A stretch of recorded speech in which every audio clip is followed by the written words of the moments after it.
Listen while the makers of Rexall drug products and 10,000 independent Rexall family druggists bring you Dick Powell as Richard Diamond, private detective.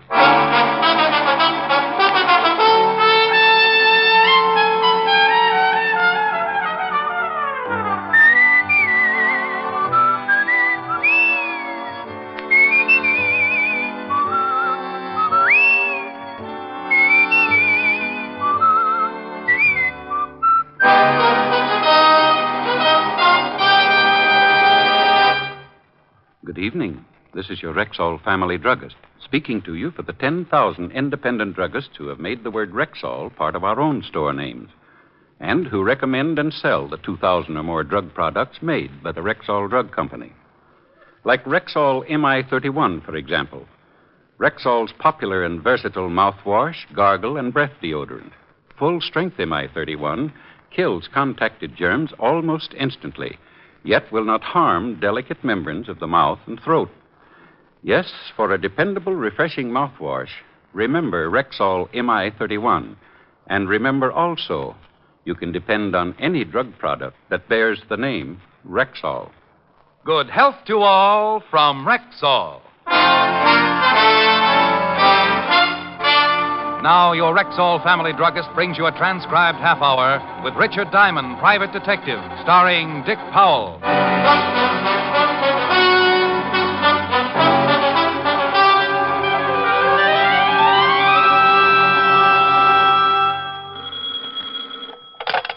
Diamond Detective Agency, we never say die. Mr. Diamond? That's right. How would you like to make $1,200? Do I have to name the mystery melody? This is not a quiz show, Mr. Diamond. I have a proposition for you, a business arrangement by which you may profit to the tune of $1,200. Oh, well, that's my favorite tune. My name is Evans, Dr. William Evans. I have an office in the Grant Professional Building, Suite 409. Grant Professional Building, Suite 409. Yes, I'd appreciate it if you would come right over. Well, it's after 6 now. I'll stay in my office until you get here. And so as to save time with explanations, on your way over, pick up a late afternoon Times and read the article on page 3, column 2. A story about a man called Farmer. I locked the office, went downstairs, and out on the street, where I purchased a late afternoon Times, and in the cab headed for Dr. Evans's office. I read the article on page 3, column 2. George Farmer burns to death, and a picture of the deceased. According to the article, Farmer had been on a vacation in the North Woods. He'd gone to sleep smoking a cigarette, and that was that. Mattress caught fire, and before anyone noticed, the whole cabin was burning. My cab let me out in front of Dr. Evans's building, and one look at the large crowd, plus the very familiar black sedan in the passenger loading zone, tied my stomach in a knot. All right, now, get back, you. You? Evening, Sergeant Otis. Lieutenant, what are you yelling about, Melonhead? Oh. Evening, Lieutenant Levinson. Oh, no.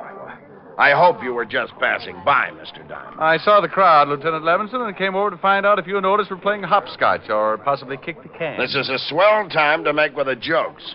Some guy took a dive out of the 4th floor window. 4th floor? Dead? Very. Name was Evans. Had offices in the building. Dr. William Evans. Guy named Evans. Offices on the 4th floor. Doctor. Some guy. Just 20 minutes before, he'd called me with a $1,200 proposition. And now it looked like the only thing I was going to get out of the deal was a late afternoon paper and a story about a guy named Farmer. Farmer? Burned to death in bed? Oh, yeah. We got a report on the case. Well, this Dr. Evans was hooked up with it in some way. He offered you $1,200? He asked me if I was interested. Silly boy. There's the doctor's office. And there's the window he went out of. Who saw him jump? Bill Mitchell, cop on the beat, saw the body come out of the window feet first. Said at least it looked like he jumped. No sign of a struggle? I'll have the boys give the room a good going over. Well, we're pretty sure of 2 things, Walt. First, there's a strong possibility that Dr. Evans didn't commit suicide. Also, that he knew something about George Farmer, the guy who got burned to death. Might have been Farmer's doctor. Well, there's one way to find out. This Times article says that Farmer left a widow. While you're checking things here, I think I'll go see what Mrs. Farmer's views are on dead husbands and dead doctors.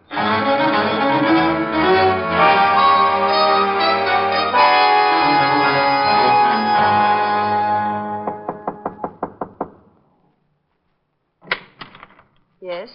Mrs. Farmer, Yes, what is it? I'd like to talk to you about your late husband. Are you from the police again? Well, I just left them, but this is my own idea. My name's Diamond. I'm a private detective. Oh? You working for the insurance company? No. Well, then just what do you want? I'm tired of questions about my husband's death. I've told the police and insurance company everything I know. Well, I know it's been difficult, but I won't take long, and there are a few things I'd really like to find out. Well, what are they? Do you know a Dr. Evans? Dr. Evans? No.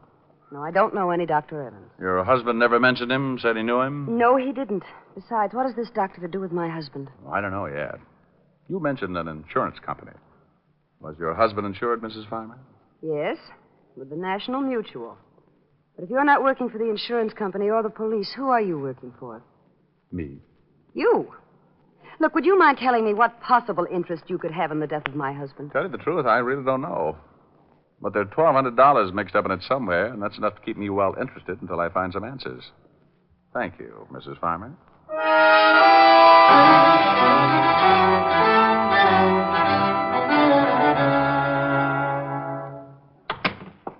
Hello, Walt. Hello, Rick. You see the wife? Yeah, lovely girl. Type you'd like to bring home to Mom. You find out anything? Nothing in the room to indicate the doctor was pushed out of the window. Mrs. Farmer didn't know the doctor. Said her late husband didn't either. But she thought at first I was from an insurance company. Well, what company? Oh, a National Mutual. Otis, Yeah, Lieutenant. got the names of the officials in National Mutual? Yeah, Bring them in. right. Why all the action? We checked with the dead doctor's nurse. She said aside from his regular practice, he worked for 2 or 3 big insurance firms. National Mutual was one of them. I didn't think of a connection then, but I made the check just in case. Well, George Farmer was burned to death. Dr. Evans knew something about Farmer. Farmer was insured with the National Mutual, and the doctor worked for National Mutual. Might be a tie-up. The vice president of National Mutual is Arthur Peterson. It's not too late. Let's take a run over to his house and see if he knows anything about it.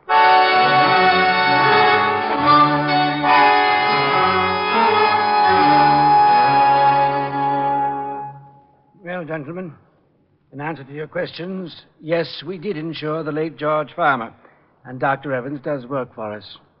As to whether or not he was the doctor who examined Farmer, I really couldn't say. I'd have to check the files. Lieutenant, aren't you satisfied?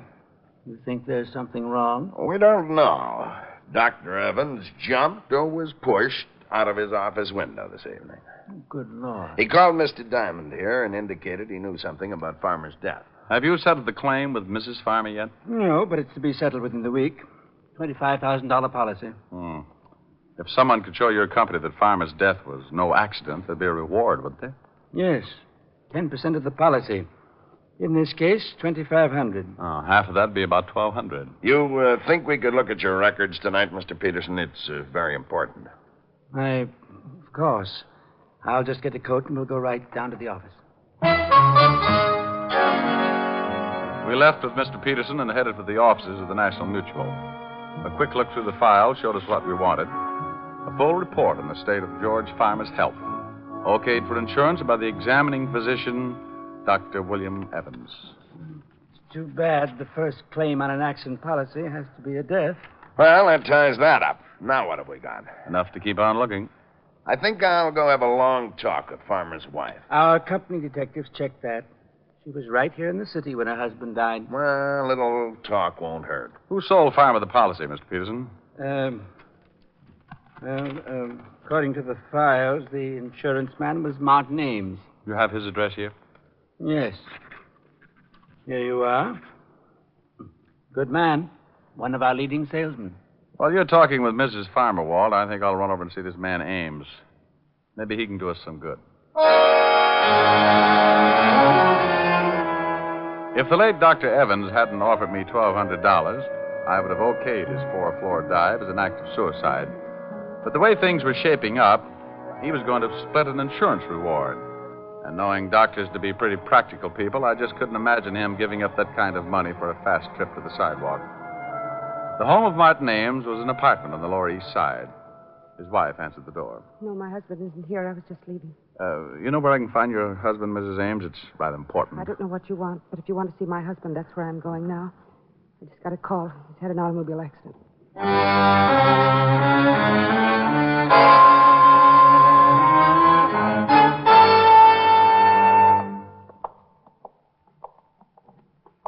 Miss? Yes. I'm Mrs. Ames. I was told my husband. Oh, yes, Miss Ames. If you'll just have a seat, I'll call Dr. Tully. He's in charge of your husband's case. But I want to see my husband. Can I see him? You'll have to see Dr. Tully first. But I want to know how serious it is. I should be with my husband. If it's you'll serious... just be patient for a moment, Miss Ames, I'll get Dr. Tully. Come on, Mrs. Ames. Let's sit down over here. Now, just sit down right over here and try and relax. Dr. Tully, third floor reception room, please. Hello, Walt. Dr. Tully, No, come to this the is a third police floor officer, Miss reception Ames. room, please. Police officer? Dr. He's a Tully. friend of mine, Miss Ames. Nothing about my husband. Dr. Tully's the man you want to see. Can I talk with you, Rick? Oh, sure. Will you excuse me, Mrs. Ames? Oh, yes, of course. You'll be all right? I'll be all right. Okay, Walt. Well, this is far enough. About her husband? Yeah, I was questioning Mrs. Farmer when I got the call over the hotshot. I remembered, so I figured you'd wind up here. Have you heard how he is? Died 5 minutes ago. Oh, no. Accident? Hit and run. Before he died, he told us a car ran him off the road. Went down a 20-foot embankment and right into a cement retaining wall. The wall stopped him from going any further, but broke his neck. Any lead on the other car? No, lonely stretch of road. No one else saw it. It happened too fast for Ames. Now, wait a minute. That must be Dr. Tully going over to Mrs. Ames now. Yeah, Mrs. that's Ames, Tully. I'm afraid that He I'm did the everything one he to give you could. the bad news. I don't envy him. Your Miss. husband is dead. Oh, no. Mrs. Ames. Oh, dear Mrs. God, Ames, please no. control yourself, Mrs. Ames. Come on, Walt. This is turning into a rotten case.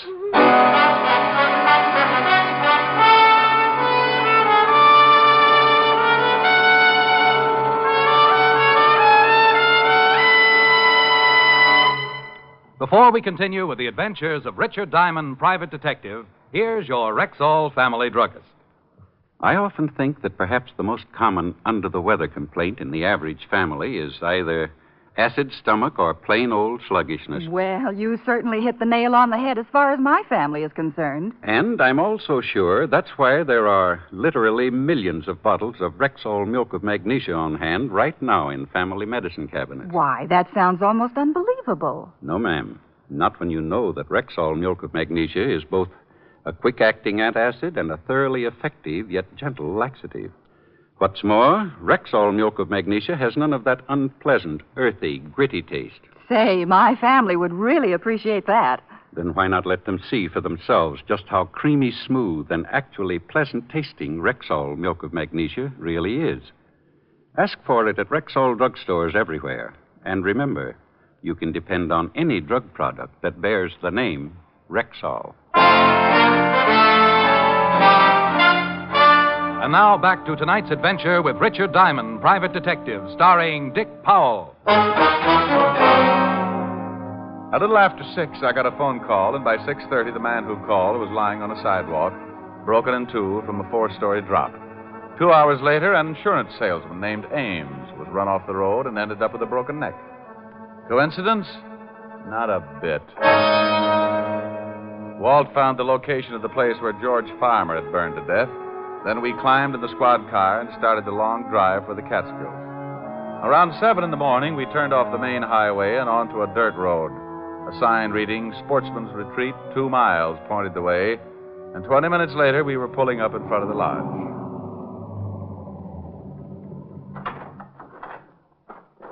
Morning. Morning. Welcome to Sportsman's Retreat. Morning. Police car, ain't it? I'm Lieutenant Levinson, 5th Precinct, New York Police. This is Mr. Diamond. Oh, howdy. Oh, yeah. Are you up here about Mr. Farmer's death? Unofficially. You run the place? Yeah, I'm the foreman. My name's Pop Sloan, but everybody just calls me Pop. We thought it'd stay a while, Pop. Can you put us up? Well, sure. How long you figuring on being around? Oh, not long. We only brought one change of clothes. Well, come on in. Breakfast was an hour ago, but if you're hungry, I can have the cook rustle up some bacon and eggs. Oh, sounds good. Many people staying here, Pop? Oh, about 14. Yeah, 14. Same crowd comes up every year. Sort of a club, you might call it. How many years did George Farmer come up? Oh, Mr. Farmer come up about, for the last 10 years. Hey, who owns the place? Mr. Phillips. He ain't here now, but he phoned and says he'll be in sometime this afternoon. Say, how come you fellas are interested in Mr. Farmer's death? We had the police and the insurance up here for 3 days. You're a little late, ain't you? Well, there are a few things we haven't cleared up. Sure appreciate some help, Pop. Well, yeah, sure. I'll give you all the help I can. I'll go get some breakfast for you, and then we can gabble a little while. Pop went back to the kitchen, and we relaxed in a couple of big leather chairs in front of a large window that looked out on a row of cabins. That last cabin must have been Farmer's. Yeah, nothing much left of it. It's beautiful up here. Look at those trees with the sun shining through them. Your soul is showing, Walt. Oh. It was a beautiful place, all right. The cabin stood in a clearing, fronted by well-kept paths and backed by tall trees. Pop came in a little later with enough bacon and eggs to feed a platoon of tapeworms, and we talked. Where is everybody, Pop? Out fishing. Get up about 4:30 around here. Many of the men bring their wives? Oh, some of them. Mr. Farmer used to bring his'n up every year. Fine-looking woman, Mrs. Farmer. Didn't come up this year, though. It's too bad, too. Why? Well, might have saved him. Used to smoke in bed all the time. Maybe if she'd been around here, she might have caught him at it. Who discovered the fire? Oh, we all saw it, but it was too late. By the time we got there, the whole place was burning. By the time we got the hose going, there wasn't much left. You say you all saw it. Where were you? Oh, we was up to Willow Peak cooking out. That's about 3 miles from camp. You can see it from there. See? See that tall peak there to the left of them trees? Yeah. How come Farmer didn't go along? Oh, he never went on many hikes. Had trouble with his legs, you know. Anyone stay here in camp besides Farmer? No. Everybody was up at Willow Peak. Who examined the body? Doc Combs from Evanston come up and looked at the body. Where's Evanston? About 50 miles east. But if you want to talk to the doc, you'll have to wait till everybody comes in from fishing. Oh, good. Is he up here now? Yeah, come up last night. Gonna stay a week for the fishing. Oh, Pop. Well, morning, Mr. Phillips. Good morning. I didn't expect you till this afternoon. This is Mr. Phillips, the owner. Oh, I have some bags out in the car. Will you get them, please? Good morning, gentlemen. I don't know. Good morning. There's some more police fellas, Mr. Phillips. Oh? About Mr. Farmer's death? Yeah, I gotta clear up a few things. Would you please get those bags for me, Pop? Bags? Oh, bags, sure. We just wanted to ask a couple of questions, Mr. Phillips. I'm Lieutenant Levinson. This is Mr. Diamond. Well, how do you do? How do you do? Do you mind if I sit down? Well, not at all. I thought the authorities were satisfied. No, I guess they are. Where were you when the accident occurred, Mr. Phillips? Oh, I was on my way here from the city. I arrived about an hour later. You live in the city, Mr. Phillips? Well, yes, I have a house there. I divide my time between there and the lodge. Tell me something about Farmer, Mr. Phillips. What kind of a man was he? Well, You fellas want any more breakfast? No, thanks, Pop. Oh, Go ahead, Mr. Phillips. Good old Pop. Well, there really isn't much to tell. Farmer was a nice sort of a guy, rather quiet. As you know, he had a very bad habit of smoking in bed. You have any trouble with him smoking in bed before? Oh, yes, several times. Nearly started a fire 2 years ago. Well, wouldn't that make you watch him a little more closely? Well, you see, his wife came up with him every year, but this one, she was usually near enough to prevent any trouble. How long did he usually stay here? Whole week, 10 days, however long his vacation lasted. Mm-hmm. What was his business? I think he was in advertising. Make much money? I have no idea. He certainly never spent much. He was tight as the devil. He was known for it, in fact. Coming up here was the only luxury he allowed himself. He'd tell everyone he'd save all year just to come up here and relax for a week or so. Hey, Lieutenant, here comes Doc Combs. He must have got his limit. Oh, you gentlemen interested in talking to the doctor? Yeah, Pop tells us he was the one who examined the body. Well, what'd you get, Doc? Hi, Pop. I got my limit. Oh, good for you. Come on over here. A couple of fellas want to talk to you. Well, how are you, Phil? Hello, Doc. Pop said you weren't due in till this afternoon. Uh-huh. Oh, this is Lieutenant Levinson and Mr. Diamond. How are you? Police? Yeah. They want to ask you a few questions. We got to clear up a few things about George Farmer getting burned to death. Pop, that's enough, Pop. I was only trying to help. Well, certainly, gentlemen. Here, will you take these fish, please, Pop? Fish? Oh, the fish. Yeah, sure. I'll be right back. Well, I don't think I could tell you much more than I've already told the police. Did you know George Farmer prior to his death? Oh, yes, over a period of 10 years. Did you identify the body? Well, not at first. It was too badly burned. Not at first. You mean you did identify it later? Well, when they told me that George had a broken wrist, I found the broken section of bone and identified it. Broken wrist? Oh, yes, Mr. Diamond. You see, when George arrived, his lower arm was in a cast. He told us that he'd broken his wrist the week before. What day did he arrive? Tuesday of last week. Well, put in a call to Otis and have him find out where George Farmer had his broken wrist treated, and most of all, when the accident occurred. Well, what are you getting at, Rick? Then have him find out the date the insurance policy went into effect. Doctor, which wrist was broken? The right one. And it was in a cast, huh? Mm-hmm. Would you say he could move his fingers well enough to write? Depends on how recent the accident. Step on it, Walt. Okay, but I don't get it.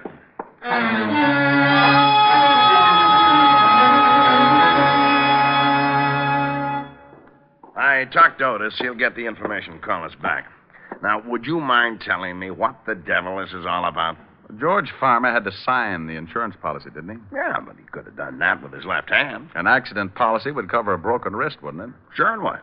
Mr. Phillips, you said Farmer was known to be careful with his money. Yes, that's right. I can vouch for that. I treated him for cigarette burns 3 years ago and had a devil of a time collecting. Thanks, Doctor. Well, so what? So what? So if Otis gives us the answers I want, I think I can show you George Farmer was murdered. Murdered? Yeah. And I think I can explain why an insurance salesman and a doctor were killed. So we all sat around and waited for my hunch to grow muscles. I kept turning the whole thing over in my mind, and the more I thought, the more the whole thing tied together. Around noon, a call came in from Otis, and Walt gave him the information I needed. There it is. George Farmer broke his wrist on the 26th of last month. He was treated at the Olive Hospital. About 3 weeks ago. He stayed one night at the hospital and went home. What date did he arrive here, Mr. Phillips? About the 4th. 2 weeks after the accident. He died on the 11th, according to the papers. Yes, that's right. He'd been here about a week. When did the insurance policy go into effect, Walt? The 22nd of last month. It went into effect. It wasn't taken out. I said went into effect. Now, it would cost him a few bucks to have a broken wrist taken care of and spend the night in the hospital, wouldn't it, Doctor? Yes, it would. Remember what the vice president of National Mutual said, Walt? Too bad the first claim on an accident policy had to be death. Yeah. Well, if Farmer had an accident policy, why didn't he put in a claim for his broken wrist? Come on, Walt. We're going back to town and talk to Mrs. Farmer.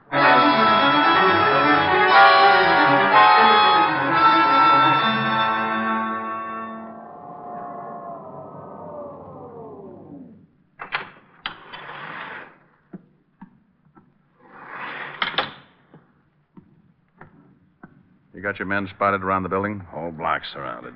Peterson and Evers are covering the front. Cars at every corner. Isn't Otis going to play? Well, there's been some complaints about noisy cats in the neighborhood, so I stuck Otis and back in the alley. He'll drive every cat right into the river. You might have made a mistake. One yell out of Otis, and he'll end up with all the shoes in the block. Here it is. Yeah? Oh. Mind if we come in, Mrs. Farmer? No, I guess not. Well, what is it this time, Lieutenant? We think your husband was murdered.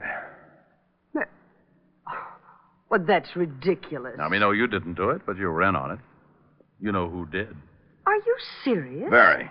We just had the lab make a check on the insurance policy. The signature and the fingerprints were from the right hand. Well, of course they were. So your husband didn't have a broken wrist at the time? Well, no, he did that sometime later. And you'll swear that it's his signature on the policy? Certainly. I went to the doctor with him. I thought you said you didn't know a Dr. Evans. Well, I don't. He was the insurance doctor. Well, I'd never seen him before or since. How could you expect me to Your remember husband didn't turn in a claim for his broken wrist. He didn't? Well, that was his business, wasn't it? Don't you think it's rather strange to take out an accident policy and not turn in a claim on your first accident? I don't know. I didn't bother with my husband's affairs. Is this your husband's driver's license? Where did you get that? Motor Vehicle Department. Is it your husband's license? Yes, I guess so. The signature on this license is not the same as the one on the insurance policy. What do you mean? He means that the signature on the insurance policy is a very clever forgery. Who forged it, Mrs. Farmer? I don't know. I don't know what you're talking about. Who went to that doctor's office representing your husband? No one. Why in the world would I do that? Why would I have someone represent my husband? Probably because you wanted your husband out of the way. That's horrible. Get out of here. That's not true. Who was in on it with you? Who killed your husband up at his cabin at the lodge? Get out. Get out. It had to be someone at the lodge who knew what cabin he was in. No. Did you give the papers your husband's picture? Yes. You're lying. The newspapers told us you claimed not to have a picture. Well, I don't remember. I don't remember. Oh, sure you do. You didn't want to give the papers a picture of your husband because you knew the insurance salesman and the doctor would identify it as not being the man who took out the accident policy. No. You knew your husband was going to take his trip, so you planned his death and stayed home for an alibi. The picture came out, and the insurance man and the doctor had to be killed. A man killed them, Mrs. Farmer. Someone strong enough to run a car off the road and lift an unconscious man out of a window, feet first. Who killed him, Mrs. Farmer? Hey, you, stop! Stop! Lieutenant! Otis has got something. Well, let's get out on the fire escape. Stop or I'll shoot! There's a new line. Somebody halfway up the fire escape. Look out, Otis! Move over, Walt. Otis going to hit a herd of elephants in a broom closet. I got him, Lieutenant! He got him. No, make him happy, Walt. Climb out there and see what we got. Okay. Now, just take it easy, honey. Gregg! Yeah? That guy Phillips, the one who owned the lodge. And he's dead. Well, Mrs. Farmer, that's it. Want to tell me about it? Oh, yes, it doesn't make any difference now. Phillips killed your husband and the other two men? Yes. We fell in love 3 summers ago. But he planned it. The whole thing was his idea. Oh, sure, I know. But the state is pretty narrow-minded about those things, honey. Guy like that gets ideas and gets dead for it. You like his ideas, and you just got to get in some kind of trouble along the way. Go on, Melonhead. Climb in. You're not hurt that bad. I am told. You get shot, Otis? No. But I'd like to ask you something, Shamus. Did you throw a shoe at me?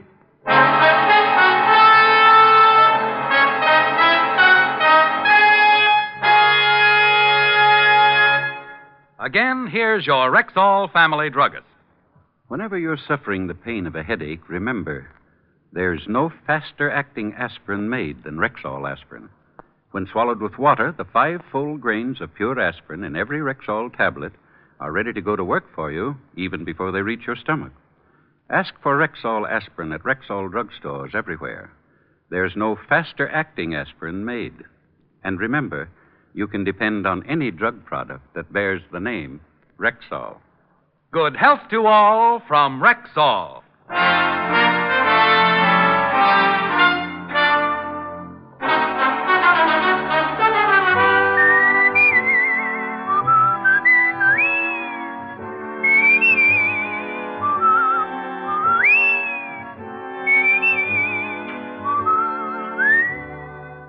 Richard Diamond, Private Detective, stars Dick Powell in the title role and is written by Blake Edwards, with music composed and conducted by Frank Worth.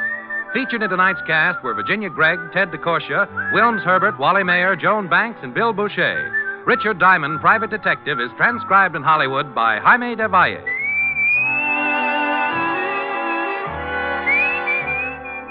This is Bill Forman inviting you to be with us next Wednesday at this time when we will again bring you Dick Powell as Richard Diamond, Private Detective.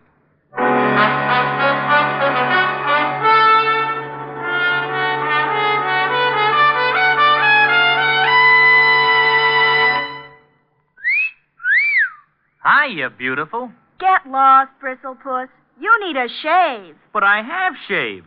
What else do you want me to do? Silly boy, she wants you to go Stag. Go Stag? But why? Because Stag is Rexall's exclusive line of men's good grooming aids, like Stag Brushless Shave Cream.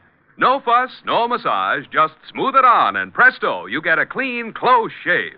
Your face stays smooth and whiskerless all day long. I'll do it. I'll go Stag. That's it. Join the Stag line now at Rexall drugstores everywhere. Yes, to make girls care. Go Stag.